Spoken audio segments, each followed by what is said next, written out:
Buenos días, mi nombre es Delimar Loaiza y les voy a hablar sobre los documentos. Eduardo Couture define el término documento como un instrumento normalmente escrito donde se deja constancia de una manifestación de voluntades que producirá efectos jurídicos. Dependiendo de la persona de quien emanen, los documentos pueden clasificarse en públicos y privados. Los documentos públicos son los autorizados por funcionarios públicos, mientras que los privados son por exclusión todos los demás que no sean públicos. Entre los documentos públicos tenemos los registrales, que son aquellos en los que interviene un registrador. Por ejemplo, un documento de compra-venta de un inmueble.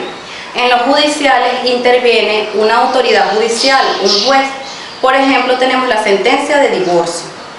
En los notariales interviene un notario público, por ejemplo, la compra de un vehículo. Y en los administrativos interviene un funcionario público investido de funciones administrativas, por ejemplo, una resolución ministerial. En nuestra legislación venezolana, una de las características fundamentales de los documentos públicos es que sean autorizados por funcionarios públicos previo cumplimiento de las formalidades de ley.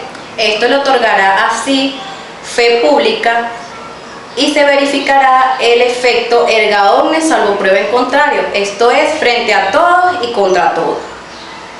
Aquí podemos mencionar los contratos, los cuales deben cumplir con ciertas formalidades establecidas en la ley, como lo son el consentimiento de las partes, versar en un objeto lícito y provenir de causa lícita.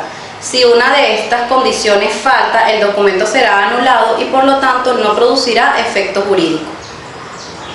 Por ejemplo, si en un contrato el consentimiento de una de las partes no fue libre, sino que fue forzada o bajo engaño, será anulable por vicio en el consentimiento. Y cuando hablamos de los requisitos de un documento, de un contrato de compra-venta, tenemos que debe contener el objeto sobre el cual versa, la identificación de los compradores y vendedores, el precio acordado, la forma de pago y la tradición de lo vendido. Esto es, cómo le pertenece al vendedor lo que pretende vender. Con relación a los documentos privados, tenemos que son aquellos que redactan y suscriben las partes con o sin testigos, pero en ausencia de un funcionario público que les dé validez y fe pública. Los documentos privados tendrán como efecto, o los efectos se darán entre las partes y no tienen fecha cierta, a diferencia de los documentos públicos que su fecha cierta será el día de su otorgamiento. Los documentos privados pueden ser autenticados ante un notario o juez que le otorgará fe pública. Y de igual manera, un instrumento privado o puesto en juicio, siempre y cuando no sea desconocido por la parte contra quien se presenta, se dará por reconocido. Con relación a los documentos provenientes del exterior, tenemos que los documentos públicos son otorgados por los funcionarios públicos nacionales en el exterior, como lo son los funcionarios consulares y por funcionarios extranjeros.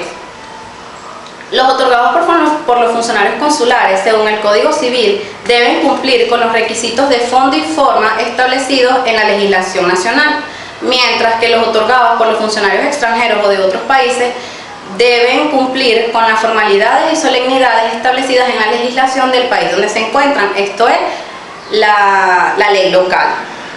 En cuanto al valor probatorio de los documentos públicos, tenemos que los mismos hacen plena fe pública entre las partes y con respecto a terceros, siempre y cuando no sea declarado falso. Igual valor probatorio tendrá el instrumento privado una vez reconocido. La tacha de falsedad es un procedimiento judicial que ataca la falsedad de los documentos públicos, el cual es un delito y será sancionado. Las causales de la tacha de falsedad se encuentran tipificadas en el Código Civil venezolano, entre los cuales tenemos la falsificación de firma del funcionario o de sus otorgantes, la falsa comparecencia del otorgante ante el funcionario público y la modificación de los documentos posterior a la fecha de su otorgamiento. Por último, tenemos los documentos electrónicos, que son aquellos que gestan desde un computador y un sistema computarizado.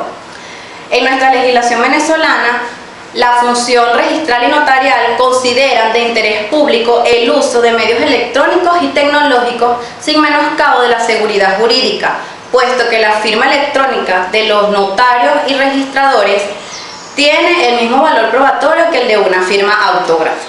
La Ley Especial contra los Delitos Informáticos es la encargada de regular todo lo concerniente a los documentos electrónicos y de prevenir y sancionar los delitos informáticos. Gracias.